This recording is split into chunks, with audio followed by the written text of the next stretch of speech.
Sementara itu pemirsa, Bank Dunia menilai situasi ekonomi global yang tidak menentu bisa dimanfaatkan Indonesia untuk mendulang investasi asing. Meski demikian, Bank Dunia menilai kesiapan sebuah negara dalam meyakinkan investor juga sangat diperlukan. Situasi dunia yang masih diliputi ketidakpastian membuat banyak industri global menghadapi situasi sulit. Fragmentasi perdagangan dunia pada akhirnya juga membuat industri global merelokasi bisnisnya ke negara dengan potensi yang dapat menghasilkan keuntungan. Menurut ekonom utama Bank Dunia untuk Indonesia dan Timur Leste, Habib Rab, berkaca pada situasi Tiongkok yang masih terdampak kebijakan dagang Amerika, Indonesia seharusnya dapat memanfaatkan kondisi hambatan non-tarif tersebut untuk mendulang investasi asing.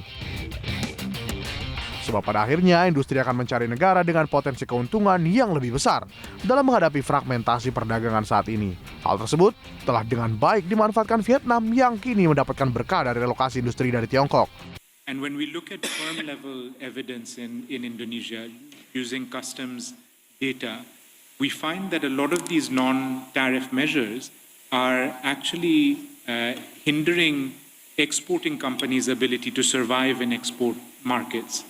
And that's because they get restricted in terms of much needed inputs for production. It affects their productivity.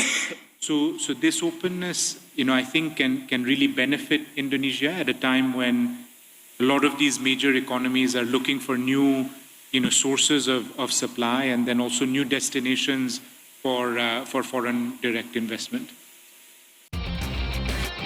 Habib juga menilai kesiapan sebuah negara dalam meyakinkan investor juga sangat diperlukan.